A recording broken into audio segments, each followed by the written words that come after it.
In today's video, folks, we're going to have takeout, but I'm going to show you how to make takeout at home. And I guarantee you, this is very little work effort, and the effort to reward from flavor that you're going to get from this is going to be like nothing you've ever done before. So I encourage you to try it out. This is a traditional Halifax Donair, and it's good. Okay, folks, I know I already have a couple videos out on cooking Donair meat. I have one on how to make it in the air fryer, and then one that I experimented with in the Instant Pot, making little mini Donair meatloaf using an egg bite mold. I've perfected this in the Instant Pot that we don't have to use those egg bite molds, and I'm going to show you how easy it is to make it.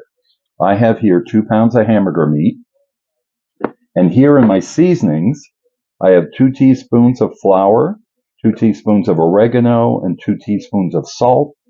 And then I have 1 teaspoon of pepper, a teaspoon of Italian seasoning, a teaspoon of onion powder, a teaspoon of garlic powder, and a half a teaspoon of cayenne. What I'm going to do is I'm going to dump all of these seasonings into here, and then we're going to start mixing this up. And this is going to be different than what you would typically do. It's not just a matter of, you'll notice that we're not putting any oil, we're not putting any egg in there. In fact, we're putting flour in, which is going to help tighten all of this meat up. And the key to this is making sure that you incorporate everything in, as I'm doing here. And we want to make sure that the meat, when it cooks, is going to be like a leathery consistency. We're not going to see all those grains of the beef like you would normally see in a meatloaf. We want this to be a tight ball. So what we do is we pack the meat up like this, get all of this spice in, and then we bang it down into the bowl. We keep mixing it up, and we do that about 20 times until your meat is pulverized. So you keep mixing it up like this, and then banging it down in the bowl. So you do that about 20 times, and then you'll notice that the meatloaf or the meat will start losing its grainy texture. So I'm going to keep at that, and I'll bring you back and show you what it looks like. So here we are, folks. We're almost at the end. You see how the texture of the meat, it's changing, so you can't see the grains anymore. This is the last couple thumps. So again, by doing that, we're not only incorporating all of those spices through every part of this meat, we're getting rid of those grainy textures. And now what I'm going to do, I said I was going to do 2 balls, I'm just going to do 1 loaf. So I'm just going to form this nice and tight into sort of a cylindrical loaf, like this. And make sure it's even throughout, that way it's going to cook evenly. And there we go. I'm just going to set that back down there, spread it out. So now we're going to get the Instant Pot out, folks, and we're going to start cooking. Now you can also cook this in the oven. If you're going to cook this in the oven, all you need to do is put this on a rack.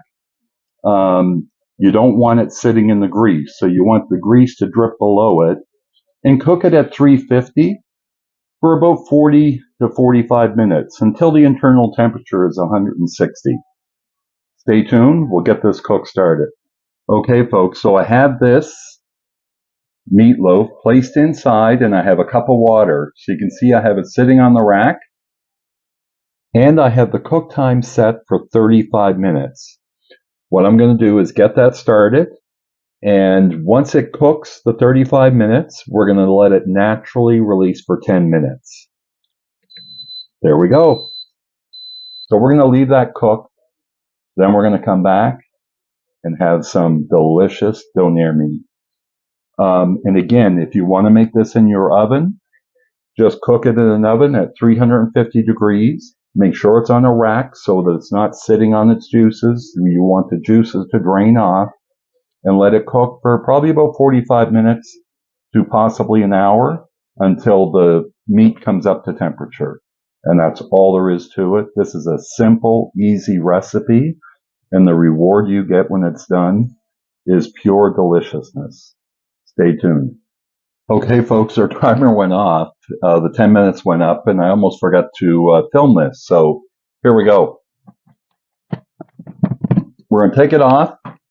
And then what we want to do, I'll give you a peek in there. Look at that. And I can tell you, folks, this smells delicious. You want to make sure that the temperature is at least above 150, preferably 160. And there we go. It's done. Look at that. And I can tell you, this smells incredible. Now, we don't want to go cutting that or doing anything with it. What I'm going to do is I'm going to take that rack out, and I'm going to set it on the counter and leave that cool down for a good hour or two. Because we want all of the fat that's little bit that's remaining in there. Everything's dripped down to the bottom, as you can see. If I was to start cutting that now, all of the juices would pour out of it. We want that to congeal, harden, and then it's going to be ready to slice up. Stay tuned, folks. We'll be back. So as you can see, we just have it out sitting on the counter, and we're going to leave that sit there. Look at that delicious Donair meat. Now this is 2 pounds of hamburger, and we cooked it for 35 minutes, let it naturally release for 10. If you were doing 1 pound, then I would only do it for about 20 minutes, let it naturally release for 10. But I'm telling you, that's going to be a lot of Donair meat. And you can see a little bit of the grease dripping down. Yeah, that's going to be good, folks. Stay tuned. Okay, folks. So what I've done is I've let the meat refrigerate overnight.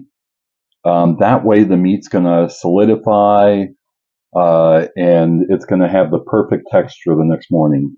So what I've done is I've sliced up very thin slices of Donair meat. You can see here. And I'm putting those on a piece of naan bread. Now, a traditional Donair is usually made with pita bread. I love naan bread on Donair, and there's a couple reasons. Number one, it's softer. This is a garlic naan bread, so you're infusing some extra garlic flavor in there. As well, it's got more of a structure to it. So once we put the sauce on this, the pita bread just tends to dissolve, where the naan bread is going to hold its structure. So I'm going to put some generous helpings of Donair meat on there, and I'm just going to break this one in half, and again, slice them thin.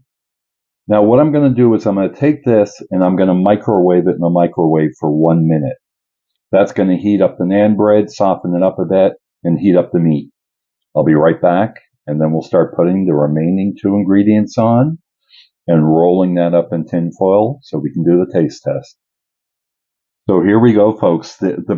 Oh man, yeah, this is hot. You can see the meat glistening. Now we're ready. The only 2 ingredients that we put on a Donair are going to be onion, raw onion, not grilled, and tomato. So put on some diced tomato, nice helping there. And then this is what seals the deal, folks. Now, I do have a recipe up. I was going to make and include in this video a recipe for making the Donair sauce, because you can't get it in the grocery stores other than if you live in the eastern part of Canada. You can get a bottle of this, and it's actually cheaper to buy this than it is to actually go and make the sauce, at least for us here in Nova Scotia. A bottle of, or a jar, or a tin of sweetened condensed milk costs more than a bottle of this Donair sauce. So what we're going to do is we're going to squeeze some of that Donair sauce onto this sandwich. Don't be shy. This is a sweet garlicky sauce. And again, I do have a recipe on how to make it. It's very easy to make. All it has in it is sweetened condensed milk, garlic, and vinegar. Now you can also make it with regular condensed milk and a ton of sugar and garlic powder and vinegar. But it's a lot easier to make it with the sweetened condensed milk. It already has the sugar in it. So there's very little difference. Now the last part is we want to transfer this over to a piece of tin foil. And you say, why bother? That's because this is going to sort of act like a cup. So what you want to do is stick the Donair out so it's a little bit out. Fold this over. Don't worry about the bottom part, because what we're going to do is wrap this up so that it acts like a cup. So you can see none of this is going to drip. And there we are. We're ready to eat this. Now, because this is takeout food, folks, I'm going to go to my office in the car where I do all of my food reviews when I order takeout. And we're going to see how this bad boy tastes. Stay tuned. Here we go, folks. This is the homemade Halifax Donair. And I'm looking forward to sinking my teeth into that. I'll put the average cost, weighing in all the ingredients that I used in it. And I did a review recently on a Donair, and I'm going to compare how this stacks up compared to the Donair that I got just about a week or two ago. And the price ratio for this, along with the work effort to make it, which is negligible, and the return for what you're going to get from flavor is going to be off the charts, folks. I'm going in. Okay, folks, I apologize if you can hear the car running, but it's about minus 2 degrees Celsius. That's about 28, 29 degrees Fahrenheit, so it's pretty cool. But I've got a nice toasty Donair. Just look, folks. This smells as good as a Donair that I got, and I did a review a couple of weeks ago. Well, let's go in and see how it tastes. Now, you saw how I put the foil on. That acts as a cup. You're not going to get a mess all over yourself. So it's important to use the tin foil. And it helps hold it together. And again, the naan bread, you're not going to have to worry about it dissolving with that Donair sauce on it. So we're going to go in, have a bite. We've got some sauce on there, tomato, onion.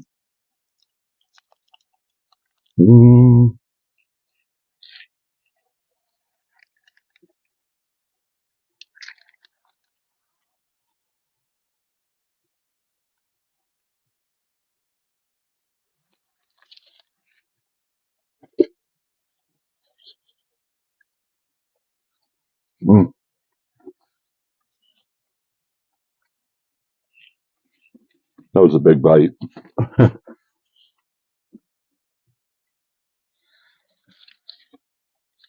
I took a big chunk out of that. Folks, this is as good or better than any Donair that I've ever gotten. And the good thing about this, I made 2 pounds worth. Regular hamburger was on sale. It doesn't matter whether you use regular or you use lean, because we're cooking it on a rack. All the fat's going to go out during the cooking, or at least most of it. So it doesn't matter whether you cook lean. Actually, it would probably be better with the regular, because it's got that fat that's going to permeate through and drain down. So it's going to inject extra flavor into it. And there's other videos out there on how to make it. And some of them I've seen, they're not putting it on the rack.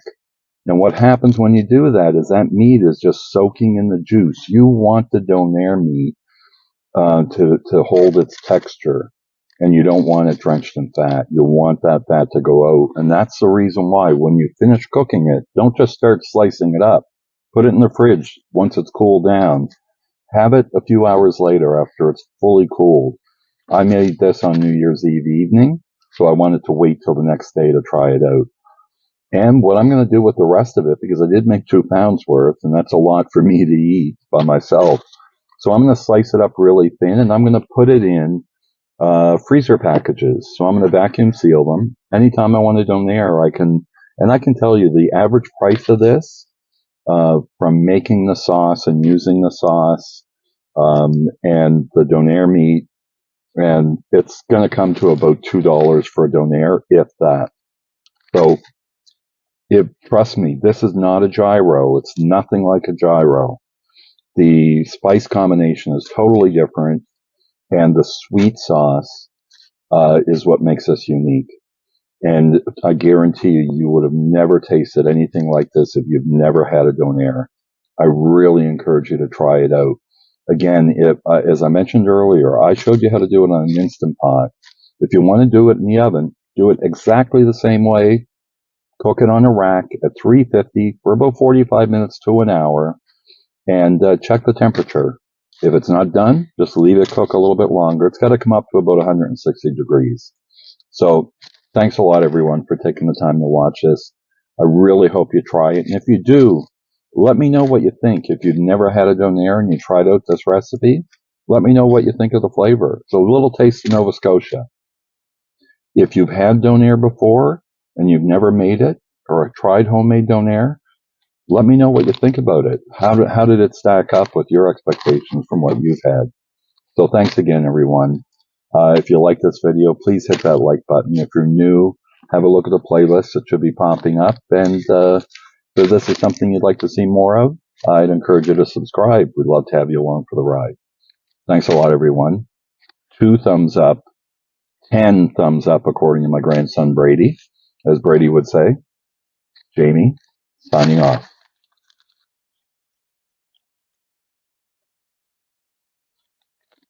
I want to marry you.